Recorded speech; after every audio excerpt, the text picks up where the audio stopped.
રાજકોટ સહિત સૌરાષ્ટ્રમાં ગરમીનો પ્રકોપ વધ્યો ત્યારે ગરમીને કારણે પાણીની માંગમાં પણ વધારો થયો। રાજકોટ સહિતના સૌરાષ્ટ્રના ડેમોની સ્થિતિ સારી। સૌરાષ્ટ્રના 141 જેટલા નાના મોટા ડેમોમાં કેપેસિટીના 50% પાણીનો જથ્થો ઉપલબ્ધ છે। સૌરાષ્ટ્રનો ભાદર 57% જેટલો ભરેલ છે તો ભાદર 2 87% જેટલો ભરેલ છે। રાજકોટની જીવાદોરી સમાન બંને ડેમ આજી 1 અને આજી 2 માં 94 અને 87% પાણીનો જથ્થો ઉપલબ્ધ છે। ન્યારી 1 અને ન્યારી 2 માં 91 અને 80% પાણી ભરેલ છે। જળાશયોમાં કેટલા ટકા પાણી છે તેના પર સતત મોનિટરિંગ કરવામાં આવે છે અને જરૂર પડે સૌની યોજના મારફતે પાણી પણ મંગાવવામાં આવે છે।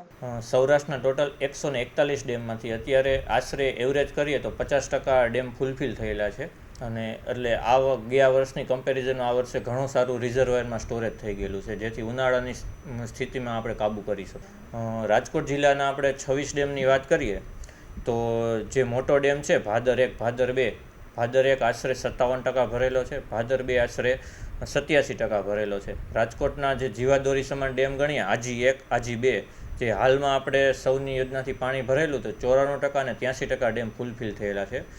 ન્યારી 1 અને ન્યારી 2 ડેમ 91% અને 80% જેટલા ફૂલફિલ થયેલા છે। એટલે અત્યારે ડેમમાં સારો એવું આપણે સ્ટોરેજ ભરેલું છે, જેથી ઉનાળાની સ્થિતિને પહોંચી વળીશું।